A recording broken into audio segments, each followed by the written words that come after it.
ang kanyang ngalan. Ang lahat ng nilikha niya'y mabuti, pinagyaman niya ng lubusan. Purihin ninyo ang Panginoon, dakilain ang kanyang ngalan. Purihin siya'y awitan at papurihan magpakailanman. Sa ngalan ng Ama at ng Anak at ng Espiritu Santo.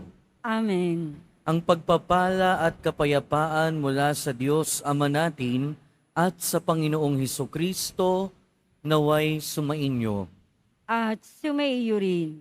Mga kapatid, tinipon tayo bilang kaanib ng angkan ng Diyos. Kaya dumulog tayo sa mawaing Panginoon na nagpapatawad ng lubos. Sinugong tagapagpagaling sa mga nagsisisi, Panginoon, kaawaan mo kami. Panginoon, kaawaan mo kami. Dumating na tagapag-anyayang mga makasalanan ay magsisi, Kristo, kaawaan mo kami. Kristo, kaawaan mo kami. Nakaluklok ka sa kanan ng Diyos Ama para ipamagitan kami. Panginoon, kaawaan mo kami. Panginoon, kaawaan mo kami. Kaawaan tayo ng makapangyarihang Diyos, patawarin tayo sa ating mga kasalanan at patnubayan tayo sa buhay na walang hanggan. Amen. Manalangin tayo. Ama naming makapangyarihan, tanang pinakamabuti iyong tinataglay. Gawin mong sa aming kaloobay manuot ang pag-ibig sa iyong ngalang dakila at bantog, upang sa pag-unlad ng aming pagsunod sa pananampalatayang iyong ipinagkaloob, mapagyaman mo ang kabutihang iyong inihandog, at ang iyong pinagyaman ay mapanatili mong lubos sa iyong pagsubaybay sa amin at pagkupkop. Sa pamamagitan ng ni Hesukristo, kasama ng Espiritu Santo, magpasawalang hanggan. Amen. Magsiupo munang lahat. Pagbasa mula sa unang sulat ni Apostol San Pablo sa mga taga-Korinto. Mga kapatid, huwag dayain ni numan ang kanyang sarili. Kung may nag-aakalang siya'y marunong ayon sa sanlibutang ito, ibilang niyang siya'y mangmang upang maging tunay na marunong. Sapagkat ang karunungan ng sanlibutang ito ay kamangmangan sa paningin ng Diyos. Ganito ang sinasabi sa kasulatan, hinuhuli niya ang marurunong sa kanila na ring katusuhan. Gayon din, alam ng Panginoon na ang iniisip ng marurunong ay walang kabuluhan. Kaya't huwag ipagbalaki ni numan ang nagagawa ng tao. Ang lahat sa inyo, si Pablo, si Apolos at si Pedro, ang sanlibutang ito, ang buhay, ang kamatayan, ang kasalukuyan at ang hinaharap, lahat ng ito'y sa inyo, at kayo'y kay Kristo, at si Kristo namay sa Diyos. Ang salita ng Diyos. Salamat sa Diyos. Ang daigdig lahat doon, ang may-ari ating poon. Ang daigdig lahat doon, ang may-ari ating poon. Ang buong daigdig, lahat ng naroon, may-ari ang Diyos ating Panginoon. Ang mundo'y natayo at yaong sandigay, ilalim ng lupa, tubig kalaliman. Ang daigdig lahat doon, ang may-ari ating poon. Sino ang marapat umahon sa burol Sa burol ng poon, sino ngang aahon? Sinong papayagang pumasok sa templo? Sinong tutulutang pumasok na tao? Siya na malinis ang isip at buhay, na hindi sumamba sa Diyos-Diyosan, tapat sa pangako na binibitawan. Ang daigdig lahat doon, ang may-ari ating poon. Ang Panginoong Diyos, pagpapalain siya, ililigtas siya pawawalang sala. Gayon ang sinumang lumalapit sa Diyos, silang lumalapit sa Diyos ni Jacob. Ang daigdig lahat doon, ang may-ari ating poon. Magsitayo po ang lahat.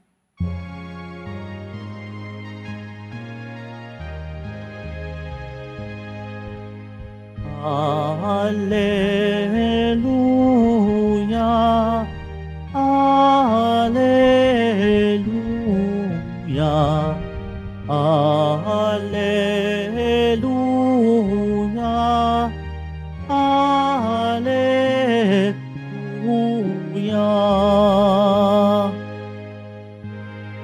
Sumunod kayo sa akin, at kayo'y aking gagawin, katambal ko sa tungkulin. Alleluia, Alleluia, Alleluia,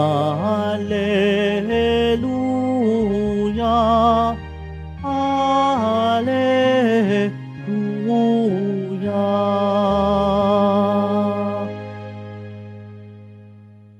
Sumainyo ang Panginoon. At sumaiyo rin. Ang mabuting balita ng Panginoon ayon kay San Lucas. Papuri sa iyo, Panginoon.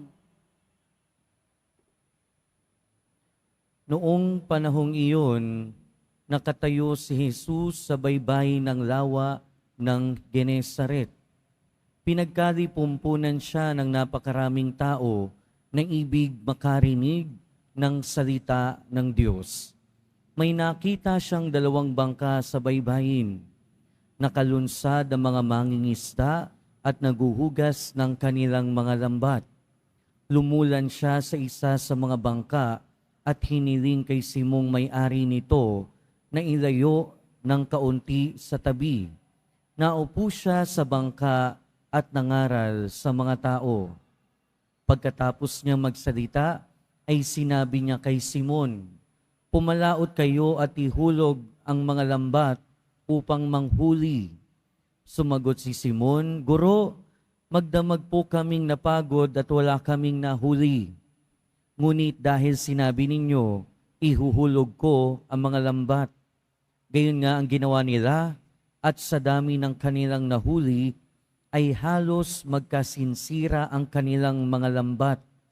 Kaya't kinawayan nila ang kanilang mga kasamahang nasa ibang bangka upang patulong, at lumapit naman ang mga ito. Napuno ang 2 bangka na halos lumubog. Nang makita iyon ni Simon Pedro, siya'y nagpatira pa sa paanan ni Jesus at nagsabi, "Lumayo po kayo sa akin, Panginoon, sapagkat ako'y makasalanan." Nanggigilala siya at ang kanyang mga kasama dahil sa dami ng kanilang huli. Gayon din sina Santiago at Juan, mga anak ni Zebedeo, na mga kasosyo ni Simon. At sinabi ni Jesus kay Simon, "Huwag kang matakot, mula ngayon mamamalakaya ka ng mga tao." Nang maitabi nila ang kanilang mga bangka, iniwan nila ang lahat at sumunod kay Jesus. Mga kapatid, ang mabuting balita ng Panginoon. Pinupuri ka namin, Panginoong Heso Kristo. Magsiupo munang lahat. Magandang umaga po sa inyong lahat at welcome po sa Minor Basilica and National Shrine of Jesus Nazareno. Mga kapatid, kung tatanungin ko kayo, alam ba ninyo kung gaano kalaki yung papel na ginagampanan ng Diyos sa inyong buhay? Nare-realize ba natin kung gaano kalaki yung kinikilos at yung pagmamahal na ipinadarama sa atin ng Diyos sa bawat sandali ng ating buhay? Paminsan-minsan, meron tayong engkwentro, meron tayong pagtatagpo sa ating Panginoong Diyos. At sa ating ebanghelyo, ito yung nangyari kay Simon. At nung pagkatagpo niya, yung engkwentro niya sa ating Panginoong Hesukristo ay nagdala sa kanya ng pambihirang karanasan. Diba kapag may nare-realize tayo na isang tao, kapag bigla nating nakikilala yung kanyang kadakilaan, nanliliit tayo. We are humbled. At siguro sa buhay natin, bibihira yung mga pagkakataon na nare-realize natin o napapatunayan natin kung gaano kalaki yung papel na ginagampanan sa atin ng ating Panginoon. Kung gaano kalaki yung kapangyarihan niya sa ating buhay. Dahil kapag nare-realize natin yung katotohanan ito, marirealize din natin na unang-una, ang lahat ng bagay ay sa Diyos talaga. Sa ating unang pagbasa, sinasabi ni San Pablo sa mga taga-Korinto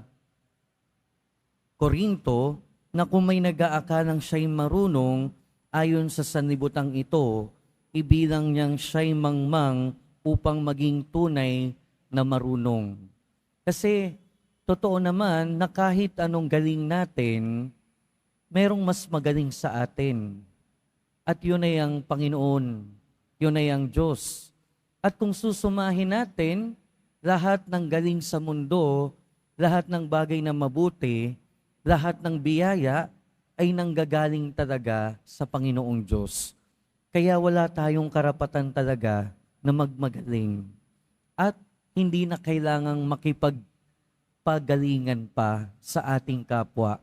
Dahil at the end of the day, ang lahat naman ng galing ay nanggagaling sa Diyos. At marirealize lang natin ito kung talagang alam natin, kung na-encounter natin yung galing ng Diyos sa ating buhay, yung talino at karunungan ng Diyos sa ating buhay. Pangalawa, kung nare-realize natin yung karunungan at yung papel na ginagampanan ng Diyos sa ating buhay, kung gaano ito kalaki, gugustuhin nating makinig sa Kanya. Sa ating ebanghelyo, sa unang bahagi, narinig natin na unang-una, ito yung sinasabi sa ebanghelyo. Pinagkalipumpunan siya ng napakaraming tao na ibig makarinig ng salita ng Diyos. At gusto nilang makinig kay Hesukristo dahil alam nila kung gaano siya kadakila. Gusto nilang marinig yung salita ng Diyos dahil alam nila kung gaano karunong at kadakila ang ating Panginoon.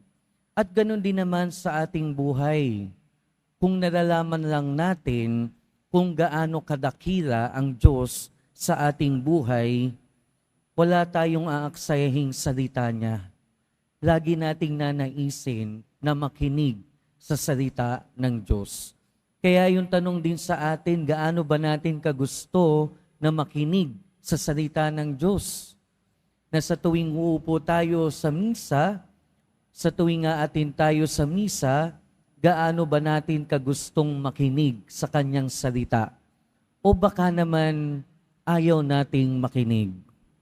O baka naman sa bawat pag-upo natin, sa pakikinig natin sa salita ng Diyos, mas malakas pa yung hikab natin kaysa sa tenga natin.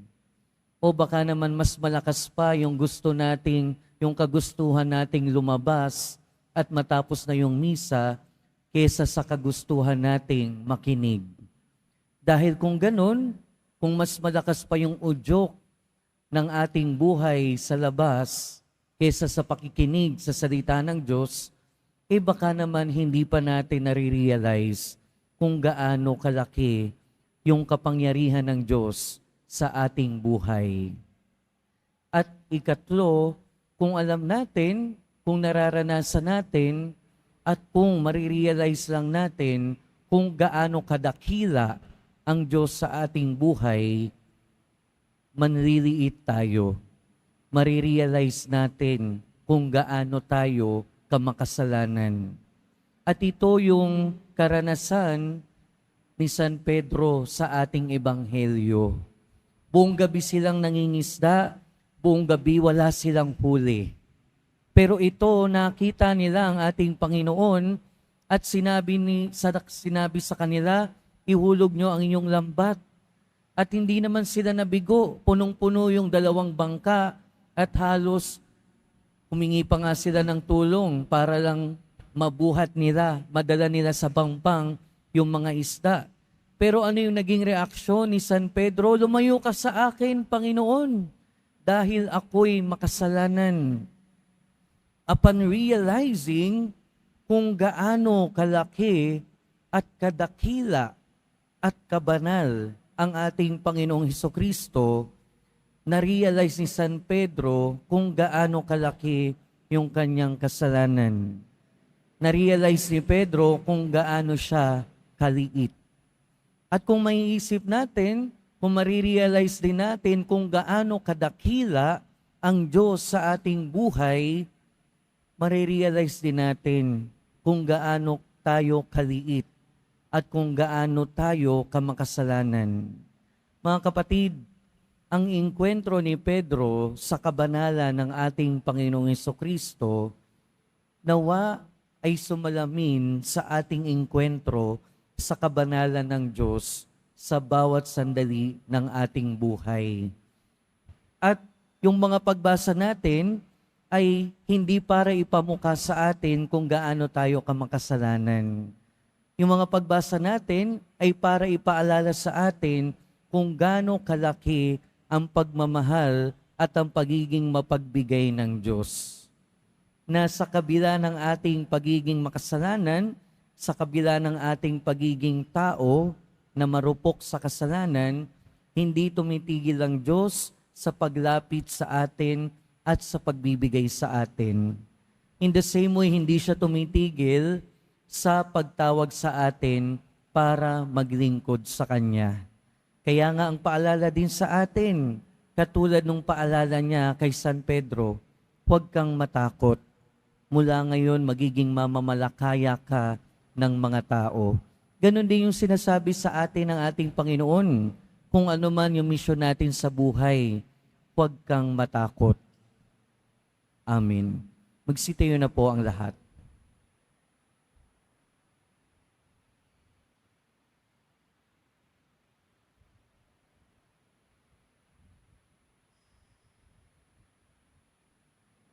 Minamahal kong mga kapatid, nung sinabi ni Jesus sa kanyang mga alagad, halik kayo, sumunod kayo sa akin.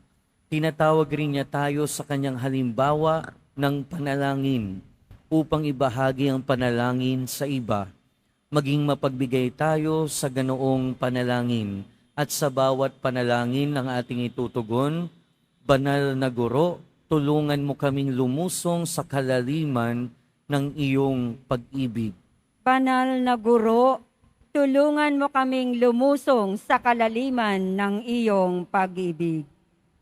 Ang Santo Papa, mga obispo, mga pari, at lahat ng tinawag upang mamalakaya ng tao, naway magkaroon ng tapang at yaga na ihagis ang lambat ng paglilingkod sa malalim na karagatan ng buhay.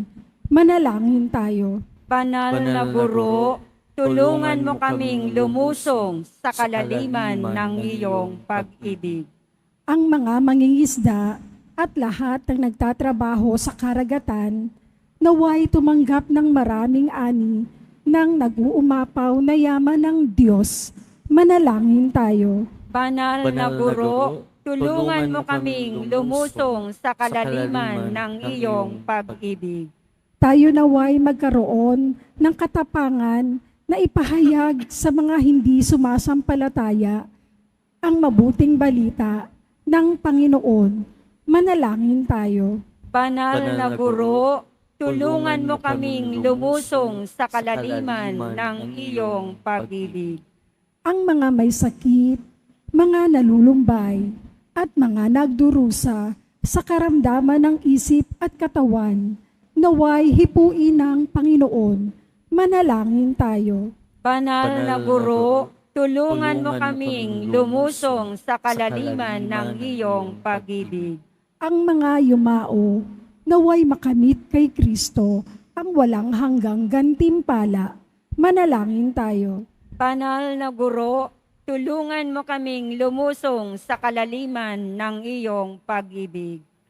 Panginoon ng lahat ng tao, sa pamamagitan ng mga panalangin ito, tipunin mo ang mga nagsisikap na sumunod sa iyong anak. Siya na nabubuhay at naghahari, magpasawalang hanggan. Amen. Magsiupo munang lahat.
Magsitayo po ang lahat.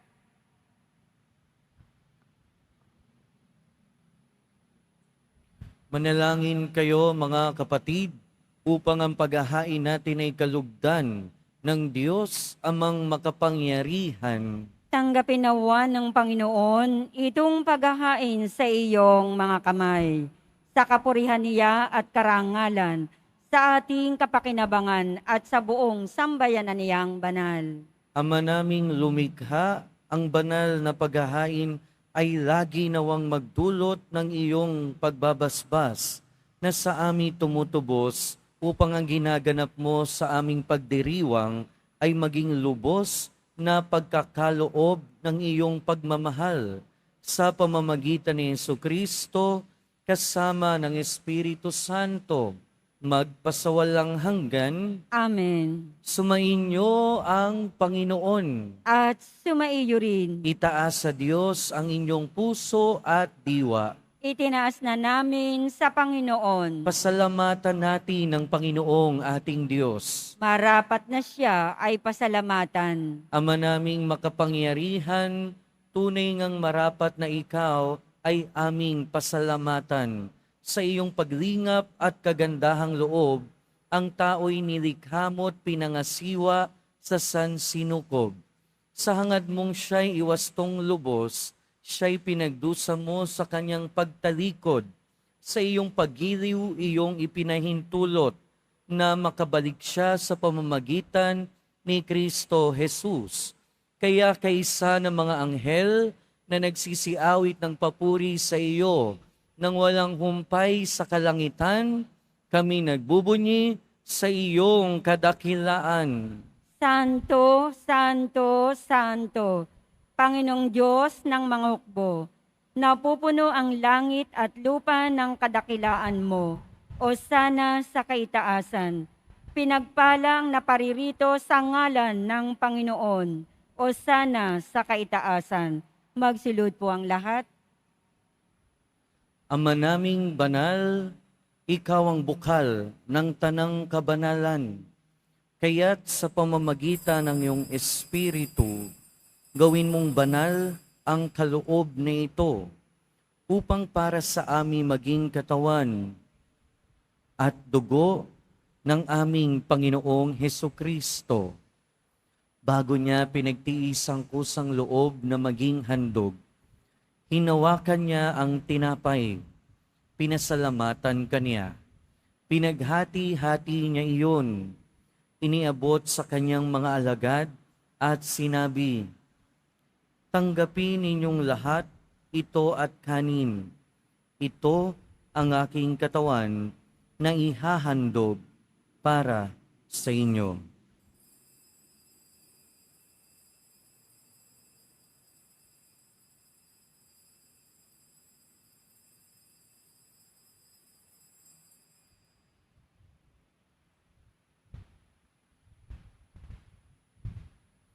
Gayon din naman noong matapos ang hapunan, hinawakan niya ang kalis, muli kanyang pinasalamatan.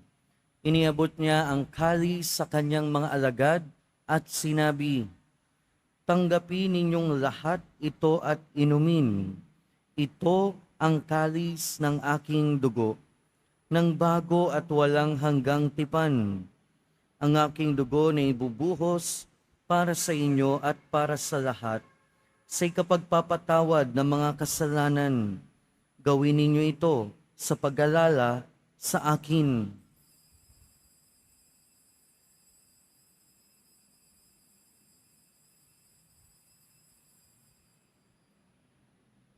Magsitayo po ang lahat. Ipagbunyi natin ang misteryo ng pananampalataya. Si Kristo'y namatay, si Kristo'y nabuhay, si Kristo'y babalik sa wakas ng panahon. Ama, ginagawa namin ngayon ang pag-alala sa pagkamatay at muling pagkabuhay ng iyong anak. Kaya tiniaalay namin sa iyo ang tinapay na nagbibigay buhay at ang kalis na nagkakaloob ng kaligtasan. Kami nagpapasalamat dahil kami iyong minarapat na tumayo sa harap mo para maglingkod sa iyo. Isinasamo namin kaming magsasalo-salo sa katawan at dugo ni Kristo ay mabuklod sa pagkakaisa sa pamamagitan ng Espiritu Santo. Ama, lingapin mo ang iyong simbahang laganap sa buong daigdig. Puspusin mo kami sa pag-ibig, kaysa ni Francisco na aming Santo Papa, at ni Jose na aming Obispo at ng Tanang Kaparian. Alalahanin mo rin ang mga kapatid naming nahimlay, nang may pag-asang sila'y muling mabubuhay, gayon din ang lahat ng mga pumanaw. Kaawaan mo sila at patuloyin sa iyong kaliwanagan. Kaawaan mo at pagintapating kaming lahat na makasalo sa iyong buhay na walang wakas. Kaysa ng mahal na Birheng Maria na Ina ng Diyos, ng kabiyak ng puso niya si San Jose, kaysa ng mga apostol ni San Juan Bautista at ng lahat ng mga banal na namuhay dito sa daigdig ng kalugod-lugod sa iyo. Maipagdiwang nawa namin ang pagpupuri sa ikararangal mo sa pamamagitan ng iyong anak na aming Panginoong Hesukristo. Sa pamamagitan ni Kristo, kasama niya at sa Kanya, ang lahat ng parangal at papuri ay sa iyo, Diyos amang makapangyarihan, kasama ng Espiritu Santo, magpasawalang hanggan. Amen. Sa pamamagitan sa tagubili ng mga nakagagaling na utos at turo ni Jesus na Panginoon natin at Diyos, ipahayag natin ng lakas loob. Ama namin, Sumasalangit ka, sambahin ang ngalan mo, mapasa amin ang kaharian mo, Sundin ang loob mo dito sa lupa para nang sa langit. Bigyan mo kami ngayon ng aming kakanin sa araw-araw at patawarin mo kami sa aming mga sala para ng pagpapatawad namin sa nagkakasala sa amin. At huwag mo kaming ipahintulot sa tukso at iadya mo kami sa lahat ng masama. Hinihiling namin kami adya sa lahat ng masama, pagkalooban ng kapayapaan araw-araw, iligtas sa kasalanan at ilayo sa lahat ng kapahamakan, samantalang aming pinananabikan ang dakilang araw ng pagpapahayag ng tagapagligtas naming si Hesukristo. Sapagat iyo ang kaharian at ang kapangyarihan at ang kapurihan magpakailanman. Amen. Panginoong Hesukristo, sinabi mo sa iyong mga apostol, kapayapaan ang iniiwan ko sa inyo. Ang aking kapayapaan ang ibinibigay ko sa inyo. Tunghayan mo ang aming pananampalataya at huwag ang aming pagkakasala. Pagkalooban mo kami ng kapayapaan at pagkakaisa ayon sa iyong kalooban, kasama ng Espiritu Santo, magpasawalang hanggan. Amen. Ang kapayapaan ng Panginoon ay laging sumainyo. At sumaiyo rin. Magbigayan tayo ng kapayapaan sa isa't isa. Peace be with you po. Peace be with you. Peace.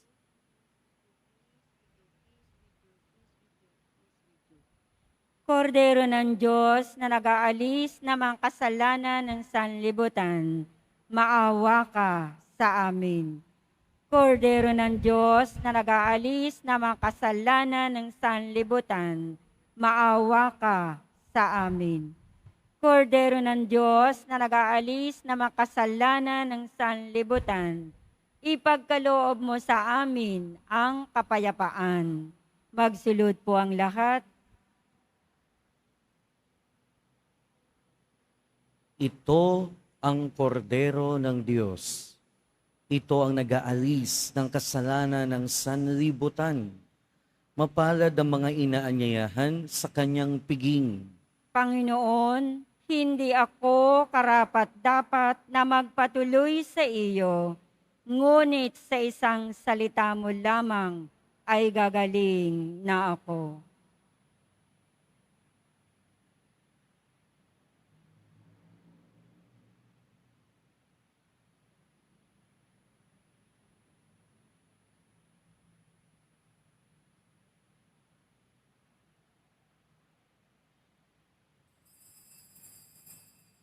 Para sa lahat ng tatanggap ng banal na komunyon, sasagot po tayo ng amen. Pagkasabi ng pari o lay minister ng katawan ni Kristo at isubo agad sa bibig bago umalis sa harapan ng pari o lay minister. Sumunod po tayo.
Magsitayo po ang lahat.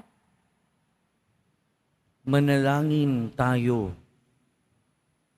Ama naming mapagmahal, kami nagsalo-salo sa pagkain mong bigay ay humihiling ng lakas mong inilalaan upang ang kagandahang loob namin madagdagan sa paglilingkod namin sa iyong kadakilaan na nagpapaalab sa pag-ibig namin sa kapwa-tao sa pamamagitan ni Hesukristo kasama ng Espiritu Santo magpasawalang hanggan. Amen. Sumainyo ang Panginoon. At sumaiyo rin. Mahal na poong Jesus Nazareno, inihayag mo sa pamamagitan ng krus ang walang maliw na pag-ibig ng Diyos sa sangkatauhan.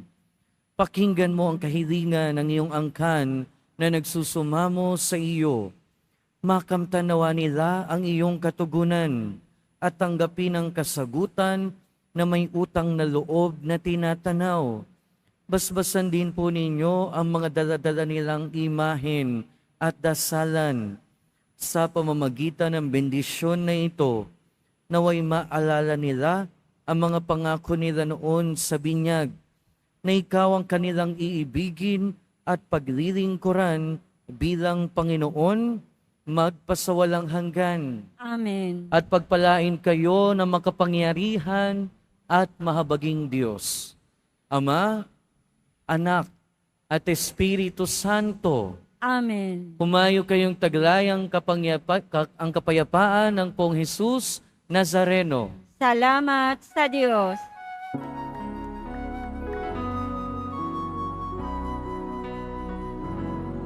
Nuestro Padre Jesus Nazareno, sinasamba ka namin,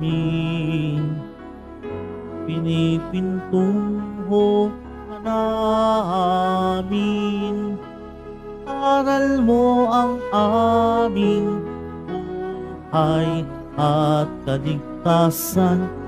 Nuestro Padre Jesus Nazareno, iligtas mo kami sa kasalanan. Ang krus mong pinamatayan ay sagisag ng aming kaligtasan. Nuestro Padre Jesus Nazareno, dinarangal ka namin. Nuestro Padre Jesus Nazareno, nilulwalhati ka namin. Nuestro Padre Jesus Nazareno, dinarangal ka namin. Nuestro Padre Jesus Nazareno, walhati ka namin.